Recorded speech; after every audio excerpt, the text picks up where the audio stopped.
நாளைக்கு முன்னாடி திருமங்கலத்துக்கு போனோம். எதுக்கு போனோம்? அண்ணனோட கல்யாணத்துக்கு. எதுக்கு போனோம்? அண்ணனோட கல்யாணத்துக்கு. கல்யாணத்துக்கு போகலான்னு சொல்லிட்டு பார்த்தா ரோட்டில் பரவாயில்ல, கூட்டமே இல்லாமல் தான் இருந்துச்சு. அத்தை எனக்கு வளையல் கொடுத்தாங்க. ஃபஸ்ட்டு இது கண்ணாடி வளையல்னு நினச்சேன். பார்க்க அழகாக இருந்துச்சு, எடுத்து உடனே போட்டுக்கிட்டேன். நாங்கள் இப்போ எங்கே கிளம்பிட்டோன்னு பார்த்தீங்கன்னா, திருமங்கலம் டு திருச்சிக்கு. திருச்சின்றது பொண்ணு ஊர். பொண்ணு ஊரில் தான் நாங்கள் கல்யாணம் வைப்போம். அதனால் 2 வேனில் நாங்கள் கிளம்பிட்டோம். ஸ்டார்டிங்கில் என்னமோ பயங்கர டிப்டாப்பாக போனோம்.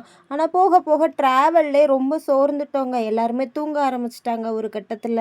திருச்சின்னு சொன்னாலே உங்களுக்கு என்ன ஞாபகம் வரும்? மணப்பாறை முறுக்கு. போகிற வழியில் ஒரு டீ கடையில் ஸ்டாப் பண்ணோம். அங்கே முறுக்கெல்லாம் வச்சுருந்தாங்க. முறுக்கு எடுத்து சாப்பிட்டுட்டு ஒரு ஃப்ரெஷ்ஷாக இருக்கட்டும்னு ஒரு டீ குடிப்பாங்க எல்லோரும். நான் பூஸ்ட்டு தான் குடித்தேன், ஏன்னா எனக்கு டீ பிடிக்காது.